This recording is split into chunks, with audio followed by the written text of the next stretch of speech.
You look at a concrete building, maybe cross a bridge, stand under an elevated highway. These massive structures feel so incredibly solid, right? Like they're Hmm. just heavy, unyielding blocks. But the truth is, ensuring all that weight stays up safely, performs reliably day after day, year after year, and lasts for decades. It is far more than just brute force. It relies on incredibly precise, complex design principles. Absolutely. It's a fascinating blend of physics, material science, statistics, and, hard-won practical engineering experience. And that's exactly what we're diving into today. We're going behind the scenes, kind of pulling back the curtain on how engineers actually design these things. Our sources for this deep dive are technical publications, essentially the rulebooks and guides that cover design methods and standards, specifically referencing things like Eurocode 2, which is EN 1992, and the FIB Model Code 2010. Right, and these aren't just GRI manuals. They represent decades of research, testing, and real-world observation distilled into the fundamental principles that ensure the reliability of the concrete structures that make up our built environment. So, our mission in this deep dive is to unpack these principles, extracting the most crucial concepts, some truly insightful takeaways, and hopefully a few surprising details from these standards. Think of it as getting that essential knowledge shortcut, maybe a backstage pass to understanding the language and the logic behind those seemingly simple, massive concrete elements you see all the time. Yeah, it's about grasping the core ideas engineers rely on to make concrete structures safe, durable, and, well, functional. Okay, let's unpack this. The absolute bedrock concept in structural design isn't just making sure something can carry a load, it's about designing for reliability. And that immediately brings us to the idea of limit states. Right. Engineers recognize that a structure needs to satisfy different performance criteria under different conditions throughout its life. Limit states are those conditions where the structure, well, no longer fulfills its intended purpose. And there are two big categories here, right? One is the one you hope you never test. Exactly. The ultimate limit states, or ULS, these are associated with catastrophic failure, collapse, loss of equilibrium, structural instability, or rupture. Designing for ULS is the primary safety requirement. It's about preventing the building or bridge from falling down. Got it. ULS is preventing catastrophe. What's the other crucial category? That's the serviceability limit states, or SLS. These are about performance under normal, everyday use. Like, does the floor bounce too much? Or does it deflect too much? Yeah. Are there wide, unsightly cracks? Is there excessive vibration? Designing for SLS ensures the structure is functional, comfortable to occupy or use, and maintains its appearance. So ULS is about life safety and preventing disaster, while SLS is about usability, comfort, and long-term condition under normal loads. Makes sense. Precisely. And this is where the idea of reliability gets critical, because here's the reality. Structural design variables, the actual loads that will occur, like wind, snow, occupants, the precise strength of the concrete and steel when they're actually in place, the exact dimensions is built, none of these are fixed deterministic numbers. They're all inherently random variables. They vary. The concrete strength isn't perfectly uniform. The snow load changes year to year. Right. So truly assessing the safety and performance requires dealing with this variability, ideally through probabilistic analysis, looking at the probability of reaching a limit state. But doing that for every single design element would be incredibly complex and, frankly, impractical for routine work. Okay, and that's where the partial factor method comes in. Is that the practical solution? Exactly. The partial factor method, or level 1 method, is the practical, simplified approach used in standards like Eurocode 2. It's derived from those more complex probabilistic principles. Instead of full statistical analysis, you apply partial factors, numbers greater than 1, to the actions, the loads, and numbers less than 1 to the material strengths. Oh, okay. So you effectively design for a higher than expected load and assume a lower than expected material strength simultaneously, kind of building in a buffer. That's the core idea. These factors create a sufficient margin of safety by accounting for all the uncertainties we talked about. Variability in loads, differences between test specimen strength and the actual strength in situ. Right. Uncertainties in the design models themselves, even dimensional inaccuracies. It's a standardized way to build reliability into every design element. Okay, so we're designing for different failure or performance modes, ULS and SLS, by making the loads harsher and the materials weaker on paper using these partial factors because the real world has variability. That makes perfect sense. Now let's talk about the materials themselves. Concrete and steel. These are the fundamental players. Concrete is fantastic in compression. Its strength is classified based on characteristic compressive strength. typically measured using standard cylinders, Foucault cars, and cubes, Foucault cube, according to standards like EN 1992. You'll see common classes like C2025 or C337 listed. Those indicate the characteristic strengths in megapascals. So C337 concrete has a cylinder strength of 30 MPa and a cube strength of 37 PAs. Got it. But concrete isn't great at resisting pulling forces, is it? Far from it. Concrete is notoriously weak in tension, less than 20% of its compressive strength, sometimes even less. Wow. This is why steel reinforcement is essential. And in design, we often simplify things by assuming that in areas where the concrete is cracked due to tension, the concrete itself provides virtually no tensile resistance. Okay. While indirect methods exist to test tensile strength, it's really a minor property compared to its compressive capacity. And concrete doesn't just deform instantly. It can change shape over time, even under a constant load. You mentioned that earlier. Yes, that's creep. Beyond the immediate elastic deformation, concrete continues to slowly deform under a sustained load over months and years. This is a key factor, especially in calculating long-term deflections for those serviceability checks. Right. And there's shrinkage, too. Deformation independent of load as moisture content changes. And where does the steel reinforcement fit into this picture, obviously providing that tension strength? Exactly. Steel provides the tensile strength that concrete lacks. Steel reinforcing bars, or rebar, are typically round, hot-rolled bars with specific patterns of ribs or deformations rolled onto their surface, standardized by codes like EN1 CRES 80O. Why the ribs? Are they just for grip? Exactly, and that grip is fundamental. It's why concrete and steel work together so incredibly well because of the excellent bond conditions between them. This bond ensures that when the concrete is subjected to tension and starts to crack, the tensile force is effectively transferred to the steel, allowing them to act as a composite unit. The bond comes from chemical adhesion, surface roughness, but critically, those mechanical interlocks provided by the ribs. Without that strong bond, the steel couldn't effectively pick up the load as the concrete cracks. Ah, so the ribs aren't just a detail, they're foundational to the composite action. That's a key insight. Precisely. Now let's talk long-term durability. Designing a structure to stand up under maximum load is one thing, but ensuring it lasts for its intended design life, maybe 50 or 100 years, is another. Concrete structures can deteriorate. Okay. What are the main enemies of concrete durability? Aggressive chemical environments are a big one. Exposure to acids, sulfates, chlorides. Chlorides, like from de-icing salts. Exactly. Or they can even be present in the concrete mix itself sometimes. Or even internal reactions like alkali aggregate reaction if you use certain types of aggregates. And there's that process involving CO2 from the air that sounds counterintuitive, carbonation. Yes, carbonation is a really important one. And here's maybe a surprising nugget. The chemical reaction itself, where atmospheric carbon dioxide reacts with moisture and alkaline components in the concrete, like calcium hydroxide, forming calcium carbonate, that reaction isn't the primary structural threat to the concrete matrix itself. Oh, really? So what's the catch? Why is it bad? Because the real damage isn't to the concrete, it's to the concrete's superpower. You see, fresh concrete is highly alkaline. This high pH environment naturally passivates the steel reinforcement, creating a thin protective oxide layer that prevents corrosion. Right. Carbonation reduces the alkalinity of the concrete. If the carbonation front penetrates deep enough to reach the steel, that passive protection is lost. Oh, okay. So it's not damaging the concrete directly, it's removing the protective shield around the steel, leaving it vulnerable to rust. Exactly. Once the alkalinity is gone and moisture and oxygen are present, the steel can start to corrode. And that rust expands, causing the concrete cover to crack and spall, which then accelerates further deterioration. What affects how fast that happens? Factors influencing carbonation rate include the quality of the concrete.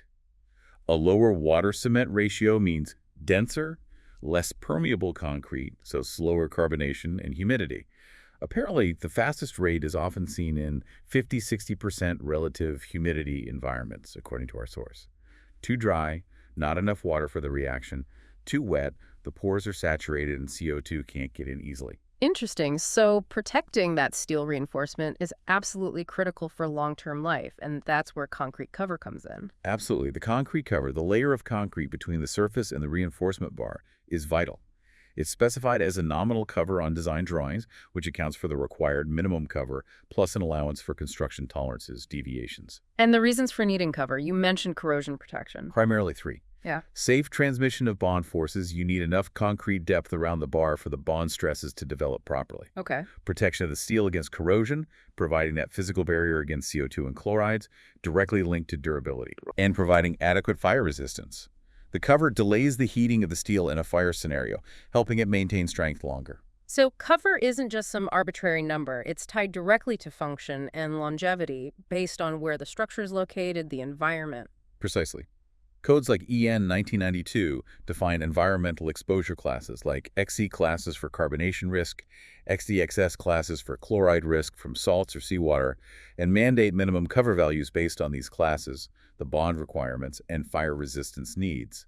These requirements, often presented in tables in the source material, ensure the concrete has the capacity to provide that necessary protection for the specified design life. Okay, so we understand the design philosophy limit states, partial factors, and the materials, concrete, steel, durability challenges like carbonation and the solution of cover. How do engineers actually figure out the forces and stresses within a structure before they even start designing the specific elements, the analysis part? Right, that's where structural analysis comes in. And it involves making necessary simplifications or idealizations of the real-world structure. Our source mentions a few common approaches used according to standards like EN 1992. Like treating it as elastic, assuming it just springs back? Yes, linear elastic analysis is very common, assuming materials behave linearly and elastically. This can be applied assuming sections are either uncracked or, more realistically for reinforced concrete, cracked because cracking significantly changes the stiffness. Okay. Plastic analysis is also frequently used, particularly for elements like slabs, where some localized yielding can occur safely without overall failure. And nonlinear analysis, is that common? That's a more advanced approach that models the actual nonlinear behavior of concrete and steel under increasing load, including cracking, yielding, and crushing. According to our source, it's less common for typical day-to-day design, but might be used for assessing existing structures or analyzing performance under unusual or accidental loads, like impact or fire. So they simplify the material and structural behavior for analysis. But structures aren't built perfectly straight or square, are they? There are always small errors. Exactly. Perfection exists only in theory. Designs must explicitly account for unavoidable geometric imperfections. Elements being slightly out of plumb, supports not being exactly where intended, or loads being applied slightly eccentrically. Codes provide rules for incorporating these notional imperfections into the analysis model. Okay, makes sense. And there's a concept that sounds like you're shuffling forces around moment redistribution. What's that about? Yes, this is quite an elegant concept in indeterminate structures like continuous beams or slabs that run over multiple supports. Right. A purely linear elastic analysis might predict very high sharp peaks in bending moments over those intermediate supports. However, reinforced concrete, with proper detailing, has some limited ductility. It can undergo some plastic rotation at those highly stressed points before failure. So the peak moment relaxes a bit and gets shared with other parts. Precisely. This ductility allows some of the peak bending moment over the support to be redistributed to the midspan section, where the moment is lower according to the elastic analysis. Why do that? This is permitted in ULS design because it can lead to more economical designs by reducing the required peak reinforcement over the support while still ensuring the structure maintains its load-carrying capacity and, importantly, fails in a ductile manner if overloaded, providing that crucial warning. The standards provide limits on how much redistribution is allowed, often related to the neutral axis depth, to ensure sufficient ductility remains. You can't just redistribute everything. Okay, so we've analyzed the structure to find the forces and moments, accounting for simplifications and imperfections. Now, how do you actually design the concrete and steel elements to resist those forces? Let's look at the key strength checks, starting with bending flexural design. Okay. When a reinforced concrete beam or slab bends, one side is pushed into compression handled primarily by the concrete, and the other side is pulled into tension. Which the steel handles. Right, handled primarily by the steel reinforcement, as we assume the concrete cracks and contributes little tension. Flexural design is all about calculating the required area of steel reinforcement to safely resist that bending moment. And there's a critical distinction about how it fails. Under-reinforced versus over-reinforced. This sounds important. This is perhaps one of the most fundamental safety principles. An under-reinforced section has a controlled amount of steel. As the load increases, the steel reinforcement reaches its yield strength first. Okay. Steel yielding is a ductile process. It deforms significantly while still carrying load. This leads to large deflections and wide cracks, providing very clear, visible warning that the structure is overloaded before it actually collapses. Yeah. This is the desired safe failure mode. So under-reinforced means warning. You see it coming. What about the alternative, over-reinforced? An over-reinforced section has too much steel, or maybe very high-strength steel, relative to the concrete strength. In this case, the concrete in the compression zone reaches its crushing strength and fails suddenly before the steel yields. This failure is brittle, often sudden and dramatic, like snapping a carrot rather than bending a paperclip. It occurs with little or no warning. This failure mode is rigorously avoided in design. Snapping a carrot versus bending a paperclip, that's a great analogy for brittle versus ductile. So engineers absolutely designed to ensure the steel yields first. Exactly. Design calculations, using methods described in our source like the equivalent rectangular stress block, determine the required steel area, ex estis, to resist the design bending moment while ensuring that key parameters related to the neutral axis depth, like x or in Eurocode terms, remain below specific limit values. And those limits ensure ductility. Precisely. Those limits in the code are precisely there to ensure the section behaves in that desired under-reinforced ductile manner. If the required moment capacity is very high and exceeds what can be achieved with just tension steel while maintaining ductility limits, then compression steel is added, creating a doubly reinforced section. Got it. Okay, beyond bending, structures also experience shear forces trying to slice the member. How is shear resistance designed? Shear forces are resisted by a combination of mechanisms within the concrete section, involving the concrete itself, the longitudinal reinforcement, and, often, dedicated shear reinforcement, which are typically vertical or inclined stirrups or links wrapped around the main bars. Is this where the classical truss analogy comes in? I've heard of that. Yes, the classical truss analogy, dating back over a century, is a foundational concept. It visualizes a cracked concrete beam under shear as an idealized truss structure. How does that work? Well, the concrete compression zone acts as the top chord of the truss. The main longitudinal tension steel is the bottom chord. The concrete between cracks acts as inclined compression struts. Okay. And the stirrups act as vertical tension ties, holding it all together. So diagonal concrete compression, tied together by vertical steel stirrups. Precisely. The original models assumed the concrete struts were fixed at a 45-degree angle. However, extensive testing, including significant tests mentioned in the source like the Stuttgarter Schiffersuch, revealed that this simple 45-degree model was often too conservative and didn't fully capture the actual behavior. Other mechanisms also contribute to shear resistance. Oh. What else helps resist shear besides that simple truss? Well, besides the idealized truss action, other contributors are the uncracked concrete above the neutral axis carrying some shear directly, aggregate interlock the roughness of the crack surfaces, resisting relative slip across the crack, Yeah. and dowel action of the longitudinal steel bars crossing the cracks, acting like little pins resisting the shear movement. The understanding of these additional mechanisms led to modified models. Like the variable strut inclination method. Is that what's used now? Codes like EN 1992 and FIB MC 2010 use methods based on a variable strut inclination. This allows the angle data of the concrete compression struts in the truss analogy to be less than 45 degrees within certain limits, better reflecting actual behavior. And that leads to... It generally leads to more economical designs because you might need slightly less shear reinforcement while still ensuring adequate safety and ductile shear failure characteristics. So in practice, how is shear design checked? What's the process? You calculate the design shear force, VED. First, you check if the concrete alone, without shear reinforcement, can carry this force. Its resistance is called VRDC.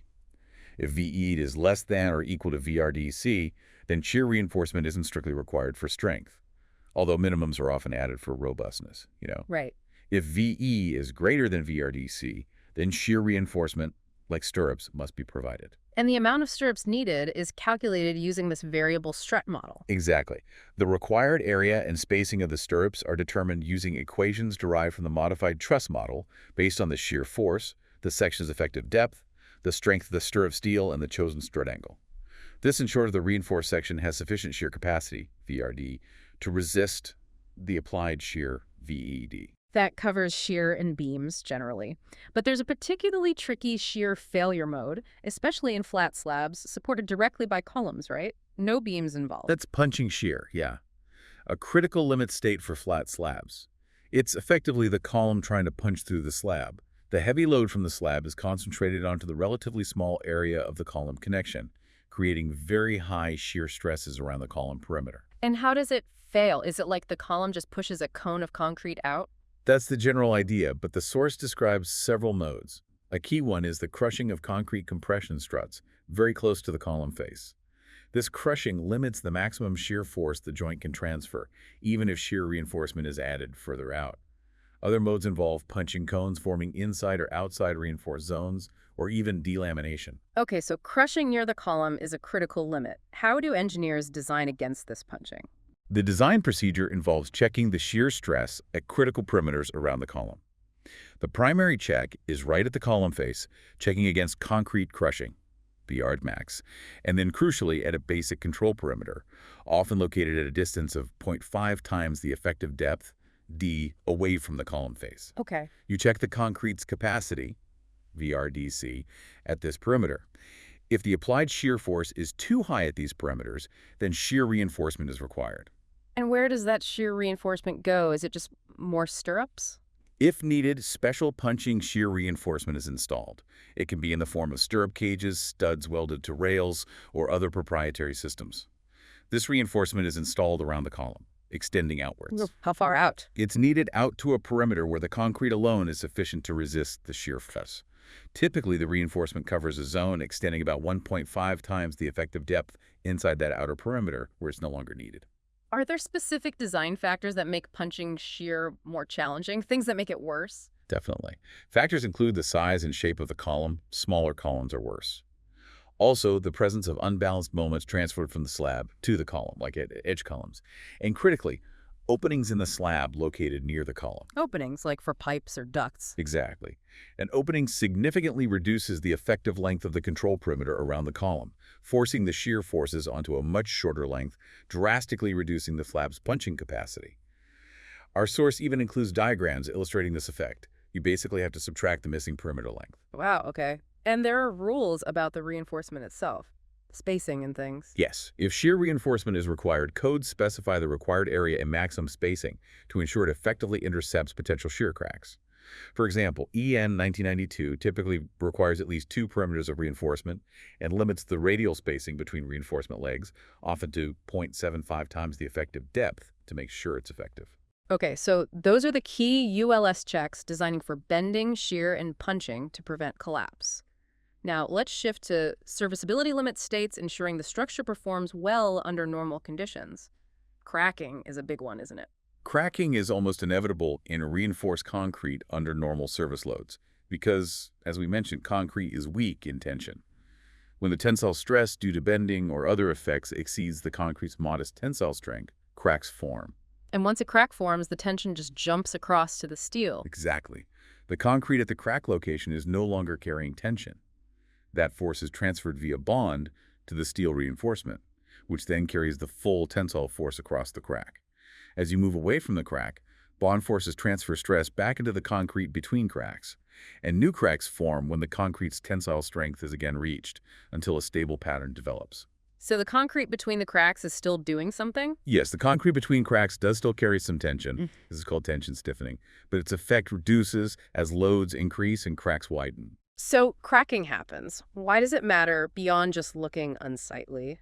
Which is also a problem, I guess. Appearance is definitely a serviceability concern, yeah. But the critical reason for controlling cracking is durability. Cracks provide direct pathways for aggressive substances like carbon dioxide, moisture, and chlorides to reach the steel reinforcement. Ah, back to corrosion. Exactly. This accelerates corrosion, leading to spalling, reduced bar area, and potentially structural issues down the line. So how do engineers control the width of cracks? You can't stop them entirely, but you want them to be small. Right. Codes like EN 1992 set limits on maximum allowable crack width, WMax, based on the environmental exposure class, for example. Often 0.3 millimeters for typical internal or external environments, maybe tighter like 0.2 millimeters in very aggressive conditions. And how do you achieve that? Controlling crack width involves 2 main strategies, and here's another key insight. First, providing a minimum area of reinforcement, as YIME, in the tensile zone. This steel is often required even if ULS strength calculations don't strictly need it. Really? Even if it's not needed for strength? Yes. Its primary purpose is to ensure that when the concrete does crack, there's enough steel present to effectively distribute the tension and force the cracks to be fine and numerous, rather than few, wide, and localized. The calculation for ASMEN involves the concrete's tensile strength at the time of cracking and the yield strength of the steel. Okay, that makes sense. What's the second strategy? Second, limiting the spacing and diameter of the reinforcement bars. Smaller diameter bars spaced more closely together distribute the tension more evenly across the concrete section. This results in finer cracks for a given steel stress level. Codes provide tables or equations limiting bar diameter and spacing based on the required crack width and the calculated steel stress under service loads. So smaller bars, closer together, smaller cracks. Generally, yes. And for deep beams, additional skin reinforcement is often required on the side faces near the tension zone to help control cracking in the web. So minimum reinforcement isn't just about strength, it's really about crack control for durability and appearance. That's a great takeaway. What about deflection, the structure bending or sagging too much? Excessive deflection is another major serviceability issue. It can cause aesthetic problems, visibly sagging floors, or beams just look bad. Yeah. It can damage non-structural elements like partitions, cladding, or finishes that can't tolerate large movements. And it can cause functional issues like water ponding on flat roofs, or perhaps vibrations. And calculating deflection sounds complicated, maybe more so than strength. It is significantly more complex than ULS strength calculations because it's highly dependent on the structure's stiffness, which isn't constant. Accurate deflection calculation must account for several factors. Like what? Well, the load level is the section uncracked and very stiff, or has it cracked and become much less stiff.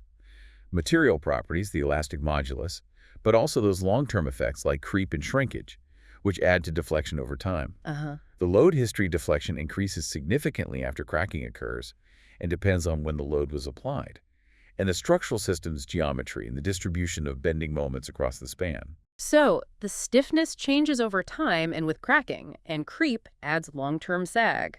That sounds like a headache to calculate. Exactly. It's a time-dependent, non-linear problem, really. Codes offer simplified checks using span-to-effective depth ratios. Simple rules like LD limits, often found in tables as a quick, preliminary assessment for typical elements. If you meet those ratios, you might not need detailed calculations. But sometimes you do. Yes, for more critical or complex situations, or if you fail the simple check, more rigorous analysis methods are needed. These might involve iterative calculations to determine the varying stiffness of cracked sections along the member, or methods that specifically account for creep and shrinkage effects over the structure's lifetime. Given all this complexity, engineers must rely on powerful tools these days, right?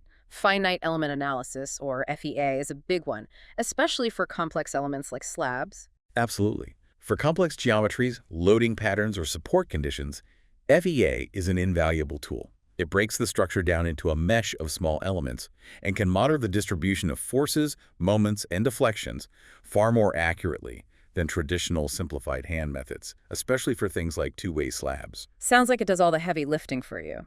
Almost too easy. And here's where we hit one of the most crucial points, strongly emphasized in our source material, about using these powerful tools. While FEA is potent, it is entirely dependent on the models, assumptions, and data the engineer inputs. It's not a black box you can just feed geometry into and blindly trust the numbers that come out. What are the pitfalls? What can go wrong? One significant challenge is modeling supports accurately. If you model a column support as a single theoretical point in FEA, it creates an unrealistic stress concentration, a singularity, where forces and moments theoretically tend towards infinity. You have to understand how to interpret results away from these artificial points or use more sophisticated support models like modeling the actual column size. Okay.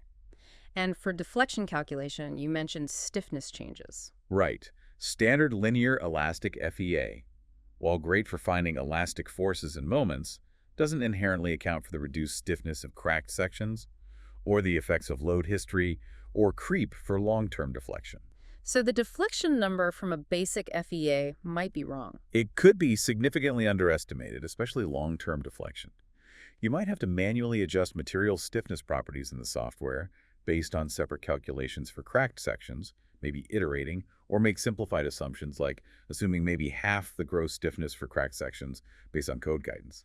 But just relying on basic linear FEA output for final deflection checks without careful consideration is risky. So the software gives you numbers, but you need to know if those numbers actually reflect how a real cracked, creeping concrete structure will behave. It takes judgment. Exactly. This is why validation is absolutely non-negotiable. The source material stresses that engineers must perform simple, common-sense checks to validate FEA results. Like what kind of checks?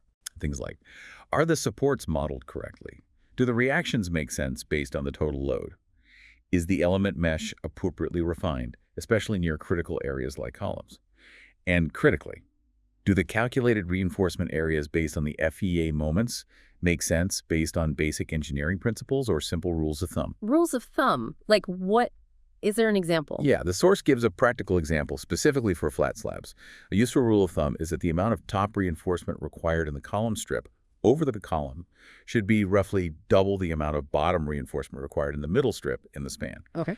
If your FEA output leads to a design where the top and bottom steel areas are similar or wildly different from this ratio, without a clear reason, maybe unusual loading, it's a strong indicator that something might be wrong with your model, your inputs, or your interpretation of the results. It's a flag to double-check everything. That's a powerful insight. Even with the most advanced software, you still need basic engineering judgment and validation checks. You can't just trust the computer blindly.